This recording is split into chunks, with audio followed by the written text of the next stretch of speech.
on there. Okay, now our final guest this evening, great comedian, a writer. He's got a new book out called Nice Try. Looks like this. That's what he looks like too. Nice Try, stories of best intentions and mixed results. He's on the Jesus and Miro program, writing for them. Last week with Josh Gondelman is here, ladies and gentlemen. Josh. How are you, Josh? I'm terrific, thank you. Nice to see you. Thank you. It would be weird if I looked exactly like this, like just like 80% of the head. Just a flat. Yeah. Yeah. Well, I had the uncorrected proof too, so I yeah. got to compare every single time. You got the corrected version as well. Yeah, You're like, he fucking fixed it. He did. There was one in there. I thought, well, hold on, and then they did. Boom. I was so relieved. Yeah. Josh, it's been a few years since you've been on the show. You're making a return too. It's nice to see you, and in that time, you've gotten married. I have gotten married, yeah. And you met Michael Jackson. Just now, I waved on the way up. I'm a big fan. I loved Strange Loop. It was so wonderful and bracing, and I really loved it. You're terrific. Now, you had a Michael Jackson, the other one, impersonator at your wedding. That's true. It wasn't a goal. It was an accident. No, it would be a strange choice. It would. Well, somebody made a choice. Yes. Our DJ said this. Here's the thing about when I got married. It was the past decade. It was pre-documentary. So it was a slightly less weird choice than it would be now. Pre-Michael Jackson documentary. Pre-Michael Jackson, yes. The form had existed. Yes, there were still documentaries. Okay. There was, Errol Morris was still doing his thing. Salesman had Yeah. There were so many. Oh my gosh. Yeah. Okay. Planet Earth Season 1, that was well underway. But our wedding DJ said to us, we had a meeting with him about like, what do we want on the playlist? Who's going to give speeches? And at the end he was like, I also do Michael Jackson. Would you like me to do that at the wedding? And I'm what they call in the business an easy mark. And so I was like, all right, yeah, go for it, big guy. And my wife was like, you know what? We have The Way You Make Me Feel on our playlist. That would be like, if you have something for that, great. Yes. And so the day of our wedding, Billie Jean comes on, not on the playlist, horrible wedding song. That's kind of a paternity test bop. Yeah. And so he comes out from behind the table where his equipment is, and he puts on a red leather jacket and a silver rhinestone glove, and he goes, ladies and gentlemen, I have a surprise for the bride and the groom. Which I don't know why he said. Like, I think he thought he was like, I think they forgot. Yeah. I told them, and I was like, now everybody in my life and my wife's life are now worried about us because they think our DJ is surprising us with this, which is just like what a fascinating choice that would be. Yes. Yeah.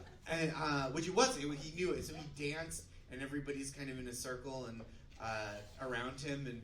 People are perplexed. It wasn't like a circle where everybody was cheering. It was a circle like if somebody fell down abruptly. Awkward concern. And it's not that he was bad. He was very good. He was that really almost good. Makes it worse. It was incredible. He's so good. If anyone, I don't want to blow up his spot in front of everyone, but if there's anyone here that's like, I have the use, I could use a Michael Jackson impersonator at a live event. I will. I can put you in touch. He's wonderful. But if you don't want that, also good choice. Yeah. Yeah. Well, I'm still gathering some ideas for my Valentine's Day, so that might be a good idea. It's last minute, but I wonder you might be able to get it. Maybe. If he's not busy doing it at some other Valentine's couple's affair. Now, the book, of course, I read it. It's great, and you talk a lot about being a nice guy.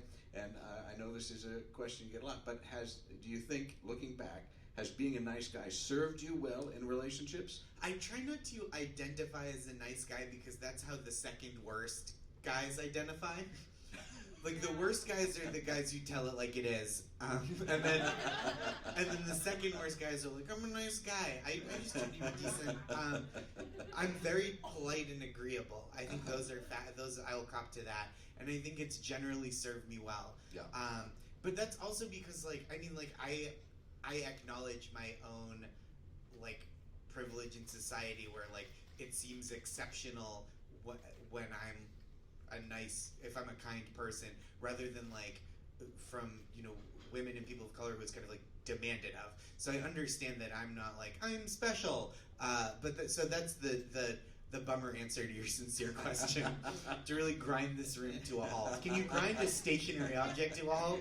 You know what? I fucking did it, dog. So. Well, did you find it at least cathartic to go through some of your past relationships and examine them with such detail?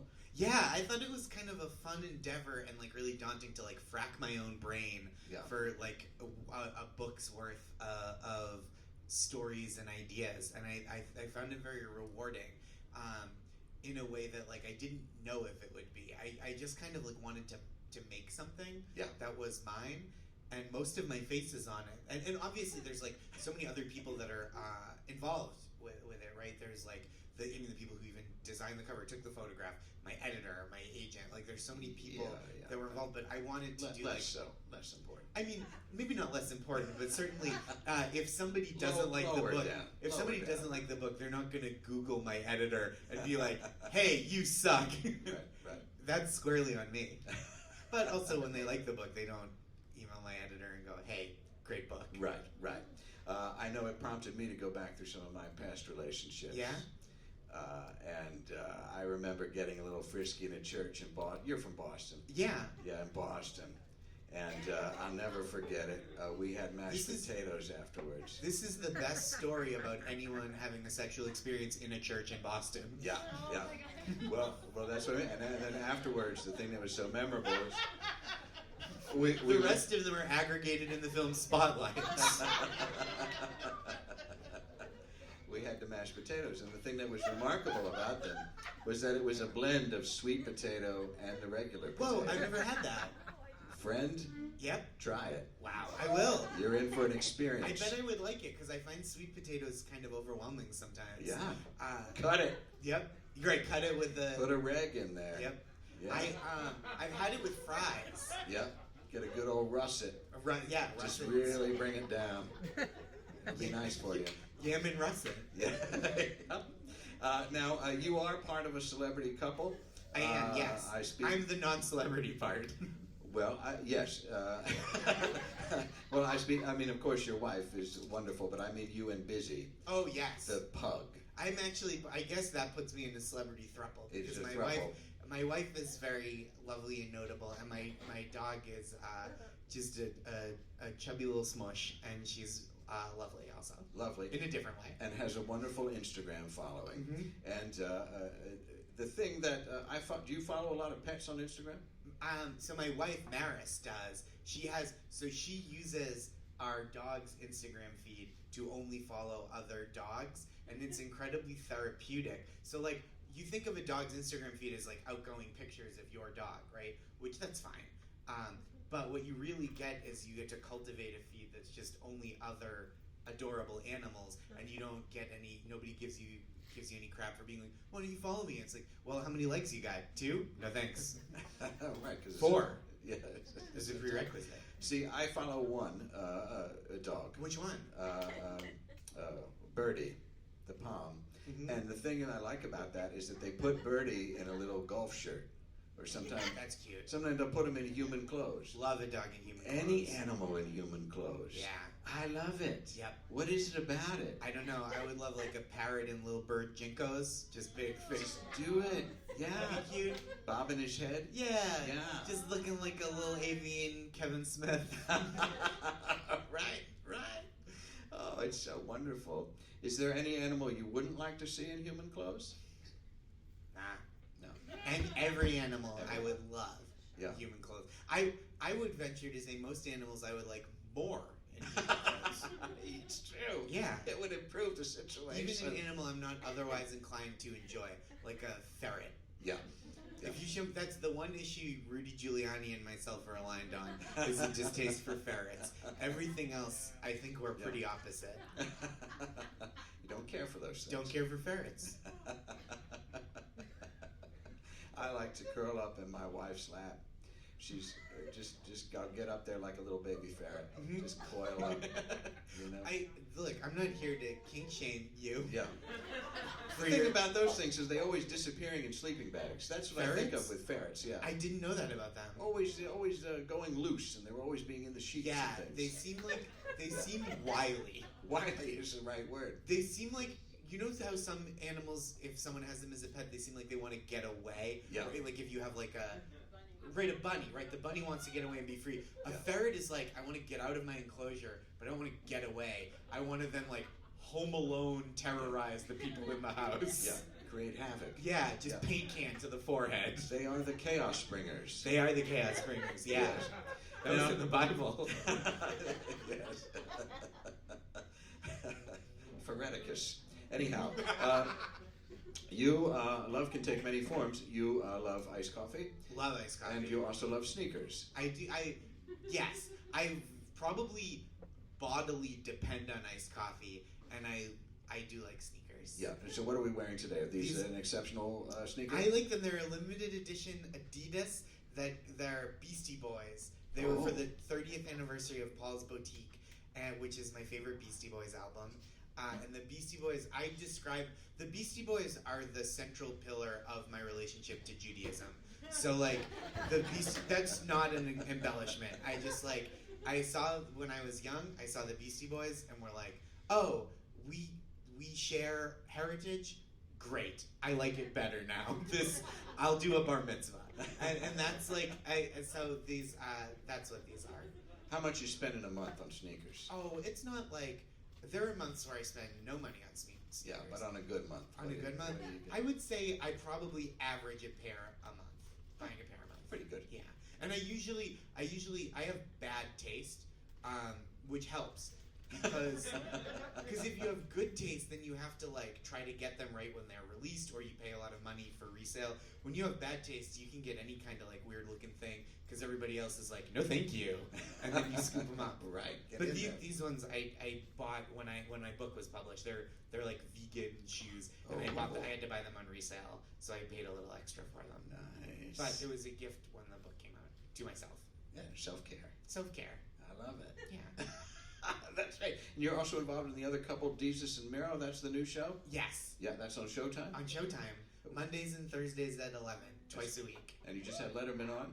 We just had Letterman on. Yeah. He was incredible. The full interview, so the interview aired as part of episode 1, but the full interview with David Letterman, which is like 30 minutes long, is going to air on President's Day as a full like bonus episode. Yeah. And if you don't have Showtime, watch. It's already online, so watch the whole thing online and then subscribe to Showtime because I like having a job. And you'll like the show. I did. I watched it. They're so Jesus and Miro are so funny. It is like when I working with them, I'm like, oh, you guys know you could just fire me and you would be the same amount of good, right? Like, don't, but you could. Yeah. Well, I hope that the job continues. Thank you. It's really lovely. It's a very nice show. Thank you. And the book is doing well.